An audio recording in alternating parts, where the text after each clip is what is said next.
Welcome to Sri Rajiv Gandhi IAS academy. Friends, இந்த வீடியோவில் July 24ஆம் தேதிக்கான current affairs எல்லாமே பார்க்க போகிறோம். சரி, வாங்க பார்க்கலாம். ஃப்ரெண்ட்ஸ், இந்த வீடியோட நோட்ஸ் எல்லாமே கீழே பிடிஎஃப் டிஸ்கிரிப்ஷன் கொடுத்துருக்கோம். அதெல்லாமே கிளிக் பண்ணி டவுன்லோட் பண்ணிச்சிங்க. அப்புறம் நம்ம டெலிகிராம் குரூப் லிங்க்மே கீழே டிஸ்கிரிப்ஷன் கொடுத்துருக்கோம். அதிலேயுமே கிளிக் பண்ணி ஜாயின் பண்ணிங்க. நம்மளுடைய டெலிகிராம் குரூப்பில் கரண்ட் அஃபேர்ஸ் குவிசஸ் நடத்திட்டு வரோம். நீங்களுமே ஜாயின் பண்ணி அட்டன் பண்ணிக்கலாம். ஓகே, சரி வாங்க பார்க்கலாம். ஃபஸ்ட்டு, நலம் காக்கும் ஸ்டாலின் திட்டம் எப்போது தொடங்கப்படும்? இதற்கான ஆன்சர் 2025 ஆகஸ்ட் 2. இப்போ பார்த்தீங்க அப்படின்னா, நலம் காக்கும் ஸ்டாலின் திட்டம் அப்படிங்கிற திட்டத்தை அறிமுகம் பண்ண போகிறாங்க. இது என்ன அப்படின்னா, உடல் பரிசோதனை செய்வதற்கான முகாம்கள் இந்த திட்டத்துக்கு கீழே வந்து நடத்துவாங்க.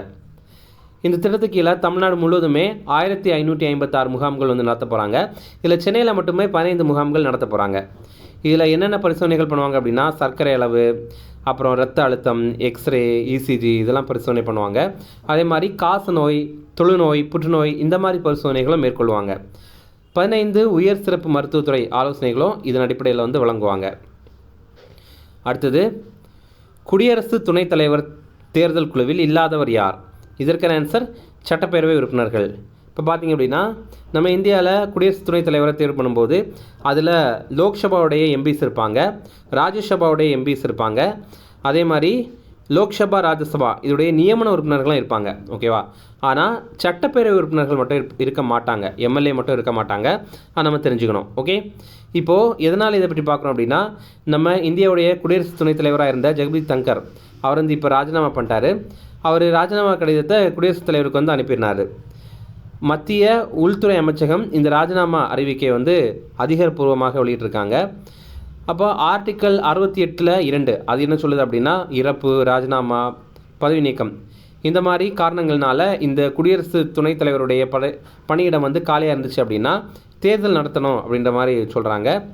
ஆர்டிக்கல் 66(1) என்ன சொல்லுது அப்படின்னா, இது வந்து விகிதாச்சார பிரதிநிதித்துவ முறைப்படி தான் ரகசிய வாக்குச்சீட்டு முறையில் வந்து தேர்தல் நடத்தணும் அப்படிங்கிறத தெரிவிக்கிறாங்க. இப்போது யாரெல்லாம் ஓட்டு போடுவாங்க அப்படின்னு பார்த்தீங்கன்னா, நாடாளுமன்றத்தில் இரு அவைகள்லேயும் இடம்பெற்றிருக்கிற எம்பிக்கள் இதுக்கு வந்து ஓட்டு போடுவாங்க. அதே மாதிரி நியமன உறுப்பினர்கள் இருக்காங்கல்ல, அவங்களும் ஓட்டு போடுவாங்க. ஆனால் சட்டப்பேரவை உறுப்பினர்கள் வந்து இதில் ஓட்டு போட மாட்டாங்க. இந்த தேர்தலை நடத்துகிற அமைப்பு நம்ம இந்திய தேர்தல் ஆணையம். இப்போது குடியரசு துணைத் தலைவர் வேட்பாளருக்கான தகுதிகள் என்னென்ன அப்படின்னு பார்த்தீங்கன்னா, அவர் 35 வயதை பூர்த்தி செஞ்சுருக்கணும்.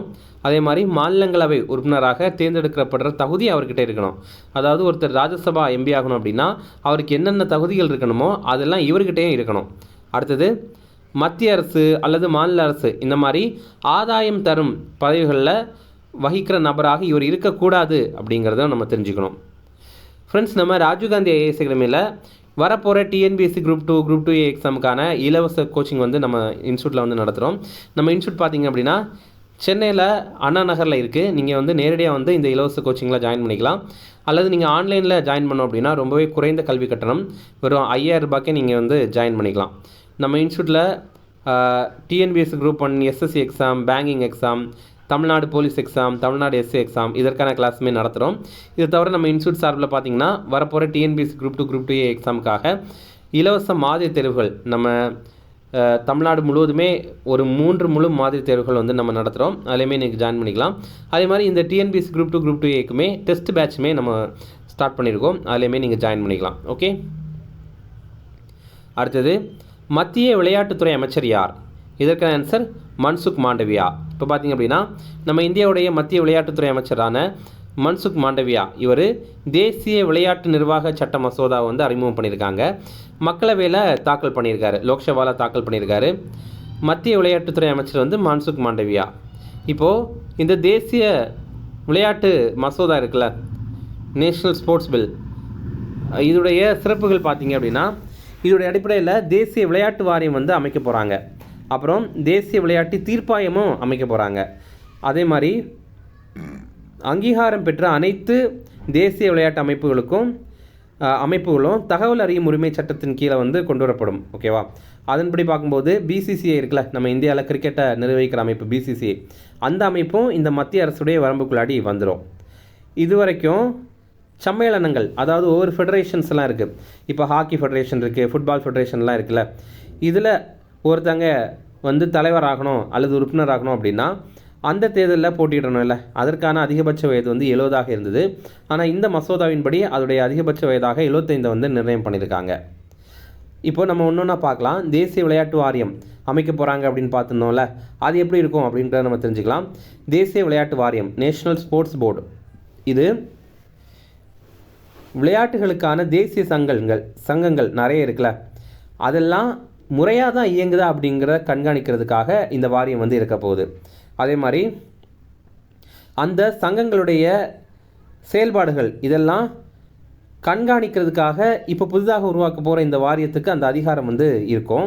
அதே மாதிரி இந்த வாரியம் இருக்குல்ல, இந்த புதிதாக உருவாக்க போகிற இந்த வாரியம் இருக்குல்ல, இந்த வாரியத்துக்கிட்ட வந்து அங்கீகாரம் பெற்றிருந்தோன்னா மட்டும்தான் சங்கங்கள் மத்திய அரசுடைய நிதி உதவி வந்து பெற முடியும். இந்த வாரியத்தில் ஒரு தலைவர் இருப்பார், அப்புறம் சில உறுப்பினர்களும் இருப்பாங்க. அப்புறம் தேசிய விளையாட்டு தீர்ப்பாயம் புதிதாக உருவாக்கப்படும் அப்படின்னு சொல்லியிருக்காங்கல்ல. பொதுவாகவே தீர்ப்பாயம் அப்படின்னா என்னென்னா, 2 பேருக்கு இடையில் ஏதாவது பிரச்சனை அப்படின்னா அதை தீர்த்து வைக்கிறவங்க அப்படிங்கிறதான் அர்த்தம். இங்கிலீஷில் ட்ரிபுனல் அப்படின்னு சொல்கிறாங்க. இது பார்த்திங்கன்னா சிவில் நீதிமன்றத்திற்கு உரிய அதிகாரத்தை கொண்டதாக இருக்கும். அனைத்து வகையான விளையாட்டு தொடர்பான சர்ச்சைகளுக்கும் இந்த தீர்ப்பாயம் வந்து தீர்ப்பு வழங்கும். இதில் என்ன சிறப்பு அப்படின்னா, இந்த தீர்ப்புக்கு எதிராக உச்சநீதிமன்றத்தில் மட்டும்தான் மேல்முறையீடு பண்ண முடியும். அந்த அளவுக்கு ரொம்ப பவர்ஃபுல்லானதாக அமைக்க போகிறாங்க. அடுத்தது தேசிய விளையாட்டு தேர்தல் குழு அப்படிங்கிற ஒன்று அமைக்க போகிறாங்க. இப்போது நம்ம இந்தியாவில் சம்மேளனங்கள் நிறைய இருக்குல்ல, இதில் நிர்வாகிகள் வந்து தேர்தல் மூலமாக தேர்வு செய்யப்படுவாங்கல்ல, இதெல்லாம் நியாயமாக நடக்குதா அப்படிங்கிறத உறுதி பண்ணுறதுக்காக இந்த ஒரு குழு அமைக்க போகிறாங்க. இந்த குழுவில் யாரெல்லாம் உறுப்பினர்களாக இருப்பாங்க அப்படின்னா, நம்ம இந்தியாவுடைய தேர்தல் ஆணையம் அல்லது மாநில தேர்தல் ஆணையம் இதோடைய முன்னாள் உறுப்பினர்கள் இருப்பாங்க. அதே மாதிரி மாநில முன்னாள் தலைமை தேர்தல் அதிகாரி அல்லது துணை தேர்தல் ஆணையர்கள், இவங்க எல்லாருமே இருப்பாங்க இதில். அப்போ ரொம்ப பவர்ஃபுல்லான ஒரு அமைப்பாக இது இருக்க போகுது. அடுத்தது, தற்போது எத்தனை ஆண்டுகளுக்கு பிறகு சீன குடிமக்களுக்கு சுற்றுலா விசா வழங்க இந்தியா முடிவு செய்தது? இதற்கான ஆன்சர் 5. இப்போ பார்த்திங்க அப்படின்னா 5 ஆண்டுகளுக்கு பிறகு சீனாவுடைய குடிமக்களுக்கு நம்ம இந்தியாவுடைய சுற்றுலா விசாவை வழங்குறதுக்காக இந்திய அரசு வந்து முடிவு பண்ணியிருக்காங்க. 2020 கோவிட்-19 தொற்று நோய் பரவும்போது சீனாவிலிருந்து வர சுற்றுலா பயணிகள் வந்து இந்தியா வந்து தடை பண்ணியிருந்தோம். அதுக்கப்புறம் பார்த்திங்கன்னா 2020 கல்வான் பள்ளத்தாக்கு தாக்குதல் இருக்குல்ல, அங்கே வந்து இந்தியாவுக்கும் சீனாவுக்கும் இடையில் வந்து மோதல் நடைபெற்றது. அதுக்கப்புறமும் இந்தியாவுக்கும் சீனாவுக்கும் இடையில் இருக்க உறவு பார்த்திங்கன்னா ரொம்ப மோசமாக போயிருந்தது. இப்போது என்ன சொல்லியிருக்காங்க அப்படின்னா, இந்த ஜூலை 24 அதாவது இன்னையிலிருந்து இந்த சீன குடிமக்கள் சுற்றுலா விசாக்களுக்கு வந்து விண்ணப்பிக்க தொடங்கலாம். அவங்களுக்கு வந்து நம்ம இந்த டூரிஸ்ட் விசா வந்து கொடுக்கறதுக்கு ரெடியாக இருக்கும் அப்படிங்கிறத தெரிவித்திருக்காங்க. அடுத்தது இம்பார்ட்டன்ட் டேஸ் பார்க்கலாம். தேசிய வருமான வரி தினம், இது July 24 national income tax day. 1860 ஆண்டு ஜூலை 24 சர் ஜேம்ஸ் வில்சன் அப்படிங்கிறவர், ஓகேவா, அவர் பார்த்திங்கன்னா முதல் முறையாக வருமான வரியை வந்து விதித்திருக்காரு. அதோட அடிப்படையில் தான் நம்ம ஜூலை 24 இந்த மாதிரி தேசிய வருமான வரி தினமாக கடைபிடிக்கிறோம். 2010 ஆண்டிலிருந்து தேசிய வருமான வரி வந்து நம்ம தேசிய வருமான வரி தினத்தை வந்து நம்ம கடைபிடிக்கிறோம். இனி ரிவிஷன் பார்க்கலாம். நலம் காக்கும் ஸ்டாலின் திட்டம் எப்போது தொடங்கப்படும்? இதற்கான ஆன்சர் ஆகஸ்ட் 2, 2025. அடுத்தது, குடியரசு துணைத் தலைவர் தேர்தல் குழுவில் இல்லாதவர் யார்? இதற்கான ஆன்சர் சட்டப்பேரவை உறுப்பினர்கள். அடுத்தது, மத்திய விளையாட்டுத்துறை அமைச்சர் யார்? இதற்கான ஆன்சர் மன்சுக் மாண்டவியா. அடுத்தது, தற்போது எத்தனை ஆண்டுகளுக்கு பிறகு சீன குடிமக்களுக்கு சுற்றுலா விசா வழங்க இந்தியா முடிவு செய்தது? இதற்கான ஆன்சர் 5 ஆண்டுகள். அவ்வளோதான் ஃப்ரெண்ட்ஸ். இந்த வீடியோ பிடிச்சா கண்டிப்பாக லைக் பண்ணுங்கள். நம்மளுடைய சேனலுக்கு சப்ஸ்கிரைப் பண்ணி வச்சுங்க. உங்களுடைய நண்பர்களுக்குமே ஷேர் பண்ணுங்கள். நம்ம சேனலில் பார்த்திங்க அப்படின்னா நம்ம வந்து இந்த ஜனவரி மாதத்துலேருந்து முக்கியமான 100 கரண்ட் அஃபேர்ஸ், ஜனவரிக்கு முக்கியமான கரண்ட் அஃபேர்ஸ் 100, அப்புறம் ஃபெப்ரவரிக்கு முக்கியமான 100 கரண்ட் அஃபேர்ஸ், மார்ச்சுக்கு முக்கியமான 100 கரண்ட் அஃபேர்ஸ், ஏப்ரல் 100, அப்புறம் மே 100, அப்புறம் ஜூன் 100, இந்த மாதிரி 100 கரண்ட் அஃபேர்ஸ் வந்து போட்டிருக்கோம். இப்போ வரப்போகிற டிஎன்பிஎஸ்சி குரூப் 2 குரூப் 2 எக்ஸாமுக்கு அது உங்களுக்கு கண்டிப்பாக யூஸ்ஃபுல்லாக இருக்கும்.